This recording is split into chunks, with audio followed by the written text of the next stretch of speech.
Okay, welcome everybody. We are now up and recording. So if you wouldn't mind following along on the Nearpod with me. Looks like we have some low numbers today, but hopefully we have some other people that will jump in with us real quick. So what we're going to be doing today in our corrections class is we're going to be going over the Bill of Rights. And we're going to be going over kind of some scenarios of why it's important and the protections it gives us. So before I start here, let me just jump in and say that in the class, remember, class announcements are always posted right here, or lessons, so you can get into there. If you jump over to the class plan, you can see what's due and what's coming up. Let me refresh that real quick, because you'll see that the assignment that is due today is actually due on the 16th, so about a week from now. So you got almost a week to do that. And we'll have live class next Wednesday. That we have Thanksgiving break, all the way into winter break. And then, of course, the end of the block is the 12th. So that kind of gives us a breakdown of some things that are going on now. As we go over to content, okay, in content, you'll see the lesson 2 video recording.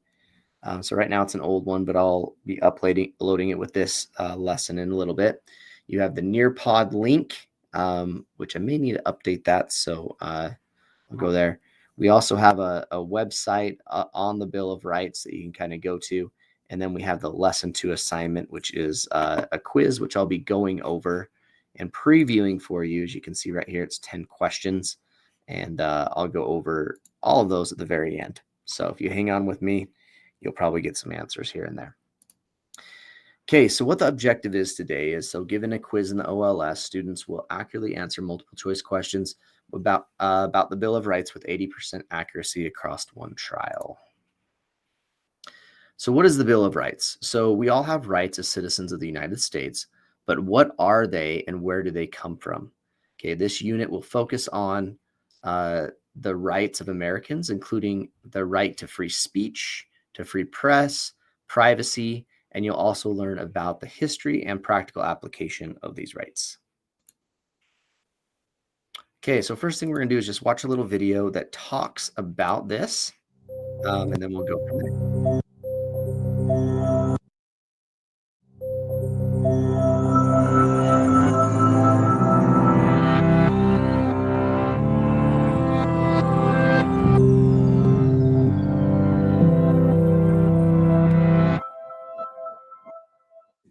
The first 10 amendments to the U.S. Constitution, also known as the Bill of Rights, were ratified or passed over 200 years ago.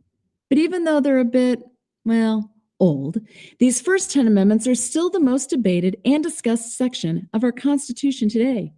So can you remember what they are? Let's take a look. The First Amendment is the freedom of speech, press, religion, assembly, and petition. This may be the most revered of the amendments. The First Amendment protects our rights to say and write our opinions, worship how we please, assemble together peacefully, and petition our government if we feel the need. The Second Amendment is the right to bear arms. The original intent of the Second Amendment was to protect colonists from the invading British soldiers, but it now guarantees that you have the right to own a gun to defend yourself and your property. The Third Amendment is called the Quartering Amendment. It was written in response to the British occupation and as a result of the colonists having to house or quarter soldiers in their homes during the American Revolution. Because of this amendment, our government can never force us to house soldiers in our home. The Fourth Amendment is the right to search and seizure. The police can't come into our home without a search warrant and take our personal property. Today, many concerns have arisen about our rights to privacy and technology. For example, can the government track your location with your smartphone, or can social media postings such as on Facebook and Twitter be used without a warrant? On to the fifth. It's all about due process.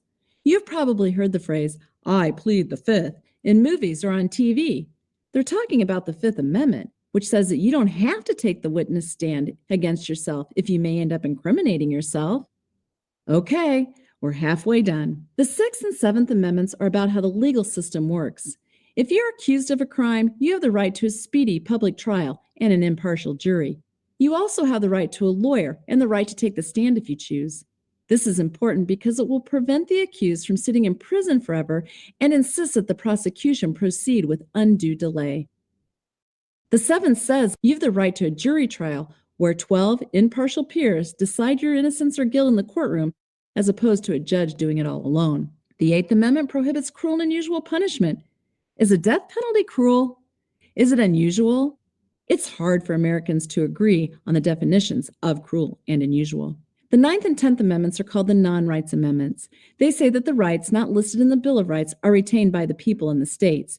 You have other rights that are not listed in the Constitution, and the states have the right to make their own policies, like instituting state taxes. So, now you know all 10 amendments. Can you remember them all? If not, remember this. The Bill of Rights are a crucial piece of American history, and though society has undergone many changes these past 200 and some years, the interpretation and application of these amendments are as vital today as they were when they were written. All right. So why is this important to corrections? Because this is by not following these procedures and that kind of stuff, the police have to follow these things in order for to good processing and due process going into the criminal corrections process. So we're going to do a little scenario here because this is kind of interesting and you'll kind of see where not everybody agrees on things. Okay, so I'm just going to read this and then we're going to have a little discussion. It says, Justin, a high school sophomore, believes strongly in the freedom to express himself, both at school and in other areas of his life. In order to spread his beliefs with others at his school, he creates a small publication, which he printed on his own computer and posted to his own website and passed around to the students at his high school. He also kept several copies in both his backpack and his school locker. The officials at the school, principal, superintendent, school board, felt Justin's publications were distracting students during the school day. They searched Justin's locker and backpack and seized the publications. The principal suspended Justin for 3 days and threatened expulsion if he continued to pass the publication out to people at school. They said he was interfering with the school's order. Justin, along with friends, family, and most of his teachers, felt differently. Justin had a decision to make. He could continue to operate his publication and website, keeping the hard copies out of the school, or could protest, stating that his constitutional rights have been violated under the First Amendment. Okay? So I want to hear your guys' opinion on this. Okay? So, what is your thought? What should Justin do and why? Should he just agree with the decision that was made because schools do have in their policies and things that if things are distracting, right, they are able to confiscate them and stuff like that, right? But was he actually doing it? Was it actually being thing? What do you think he should do? Should he protest?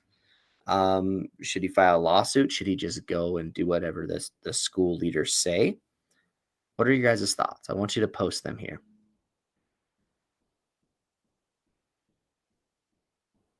Because this is a freedom of speech issue.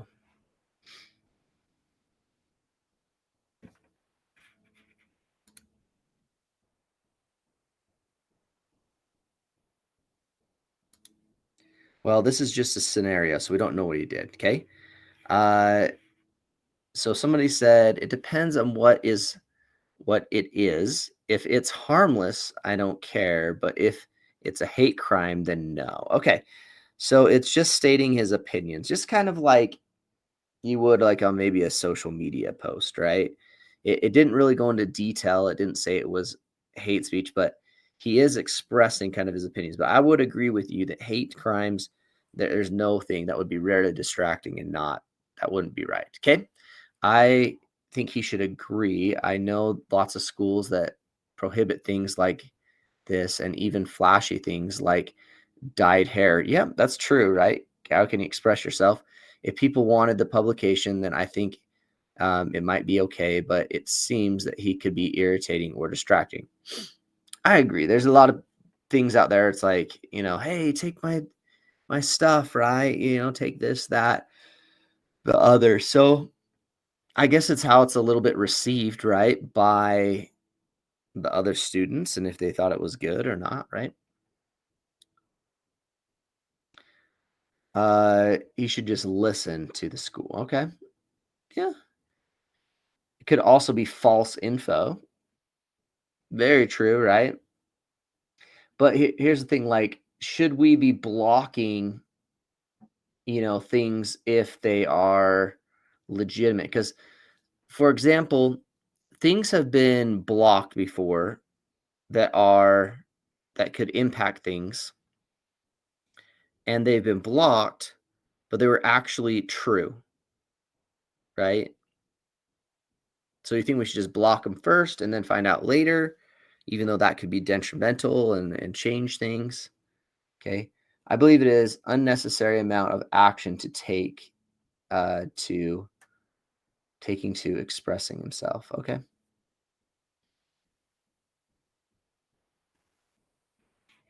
Yeah, and some people want the attention, right? So maybe he's going to maybe a little bit extreme and stuff like that.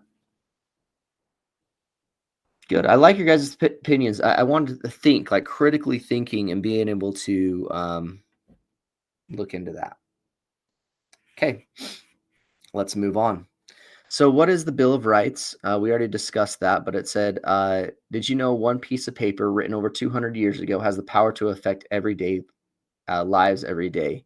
The U.S. Bill of Rights grants certain privileges to the United States citizens, but who qualifies as a citizen? So that's kind of interesting too. The 14th Amendment of the U.S. Constitution defines who a citizen is. You are a citizen if one, you were born in the United States or a U.S. territory. You were born in another country, but your parents, who are U.S. citizens, you have moved to the United States and have gone through the process of naturalization, which includes taking exam in English and U.S. citizenship. Okay, so that's under the 14th Amendment. So you want to kind of think of all these as we're going here. Okay, let's go over, and we're going over these because these are questions that you'll have as you're going through your quiz. Okay, so the Fifth Amendment states that people cannot be held responsible for criminal actions unless the court of the land declared them responsible. It provides people with the right to not testify against themselves in trial and prevents them from being tried repeatedly for the same crime. You may have heard the phrase, I plead the fifth, which refers to this amendment. This means I am exercising my Fifth Amendment right and will not admit guilt during this trial. The Fifth Amendment also serves as an important function, providing for what's called due process. Okay, so that means they have to follow a process in order to, convict you of a crime. And so double jeopardy is also another thing that you can't be charged for the same exact crime twice. The next one is the Sixth Amendment. In the past, it was uncommon for individuals to be arrested and kept in jail for extremely long periods of time. And in many cases, they weren't fully aware of the charges against them. The founding fathers felt that it was unfair and unjust, so they established the Sixth Amendment, which created a right to uh, a prompt trial, including the right to accuse to for the accused to be confronted and bring charges against them. Okay, so i.e. Guantanamo Bay, right? So if you don't know what Guantanamo Bay is, it's a place in prison that we kind of have kept terrorists, most likely, or suspected terrorists, but we don't bring any charges against them, right? Which is unconstitutional. Okay. Okay, the Eighth Amendment. In the past, people were arrested and kept in jail for a long period of time. Many, because they could not pay fines, governing bodies imposed upon them. The authors of the United States Constitution felt this was unfair as well. So they created the Eighth Amendment. The Eighth Amendment was also designated to ensure that people were not punished in a manner that was too severe for the crime they committed. So, because you stole something, I mean, back in biblical times, right? or what they call the Mosaic Law. If you were to steal something, they'd cut off one of your hands, right? I'm not sure stealing something warrants cutting off somebody's hands, right? Just my thought, but you got to think there. Okay, the Ninth Amendment. The writers of the Constitution knew that the world would continue to change and that the number of rights citizens would be entitled would need to be grown in those Bill of Rights. And in other words, other rights might be developed over time. The Ninth Amendment was designed to protect the rights that anything that's not basically in there that the government just can't control and do whatever they want, right? So rights not listed in the Constitution are given back to the people and not the government or other entities. So here's another thing. Let's talk about censorship, because this is kind of a big topic in today's society. So censorship in the press. Nothing is more important to Americans than the right to say that what they are thinking, but in words, song, or writing. The sanctions placed on those expressions is known as censorship. No group of people in the United States resists censorship more than media or press. The First Amendment guarantees that the right to free press and the members of the press see any restrictions on what they create or attempt to control the press. In today's society, the terms press or media have come to include works that are published on the internet, including traditional print articles or news coverage. The freedom of press covers web blogs, so blogs or things you do on social media, variety of e-publications, more traditional publications such as the news, television broadcasts, and magazines also covered. High school publications are covered by the freedom of press, provided they do not cause disturbance to the inherent purpose of the school, which is the pupils to be educated. So going back to our original story, right, that if he was not being distracting, then he could do the publications and stuff like that. Okay. All right. So that kind of leads us to the end of everything we're going to go over. But what I wanted to do, because what you want to do is go into the Bill of Rights here, and you want to go to the Bill of Rights website so you can see. Should take you to there. Just go open website. And it goes over all the 10 amendments, okay? So you can go there and you can look at them as you are doing the quiz. So as we're doing the quiz here, so I just want to go over them a little bit. So let's just go over. There's 10 of them. It says, imagine that a large company wanted to prohibit any of the workers from belonging to a union, force its employees to sign an oath that they would only support anti-union political candidates. What amendment does that violate? Okay. That would be what? The freedom of. You guys have any ideas? Okay, we talked about it today. And if maybe you're looking at my cursor, you might know the right one. Okay. All right. Let's go over the second one real quick. One complaint of political prisoners being held in places like Guantanamo Bay is that they've been held indefinitely without trial. What is the primary constitutional grounds to this complaint based upon? Okay, we did talk about this, right? And so you really want to mark whichever one I'm kind of going over, okay? Or go back to the lesson and look it over, okay? All right, number 3. Imagine that the President of the United States wants to declare that Christianity is the country of the national religion, much like the Anglican Church is the official one of England. What amendment is protected by that? Okay, the first, there's one amendment that does freedom of press, freedom of all that kind of stuff, and it's all the same. So let's look at that one, okay? Next one, which amendment offers protections against being tried more than once, okay? So that one, remember we talked about double jeopardy. We talked about some things like that on there. So you may want to look at that or go back in the slides if you can't remember that. Okay, number 5. Implied rights become inalienable rights depending on the Supreme Court decision, okay? And remember, that's like the 9th Amendment. So that would be true or false. What do you think? Okay. Number 6. What might constitute probable cause under the Fourth Amendment? Okay. So probable cause is basically they have to show that something may have happened, right? So if I had like something in my like a gun in my car, that could be or the police officer saw that could be known as probable cause. So that's some type of what? Okay. Number 7. What might constitute probable cause under 7. Sorry. Imagine that the president decides to officially adopt a specific news channel as the news outlet of the United States government. What would that be? Okay. That would be, freedom of press, freedom of religion, freedom of what? I mean, that's one of the big ones. Okay. We talked about. Number 8. What entity would be considered to be part of free press? Okay. So we had a little symbol in there when we were looking at things, but which one do you guys get to like post on and stuff like that? That's one that would be. Okay. All right. How many amendments are in the Bill of Rights? You can look that up on the website there. So you should be able to get that one pretty easily.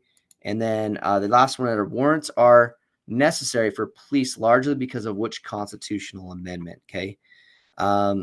That's the same one as for probable cause, that kind of stuff. So if you looked at my cursor on some of these things, you would you'd get all those. Okay. All right. So if you guys have any questions, please there. And you said you got that. I went over all of those questions. So if you're still getting them wrong after you maybe go back and watch this video where I basically highlighted each one for a little bit, right, of which one it is with my cursor, you'll need to do that. And if it's the other quiz, just email me and I'll send you which ones you got wrong. Okay.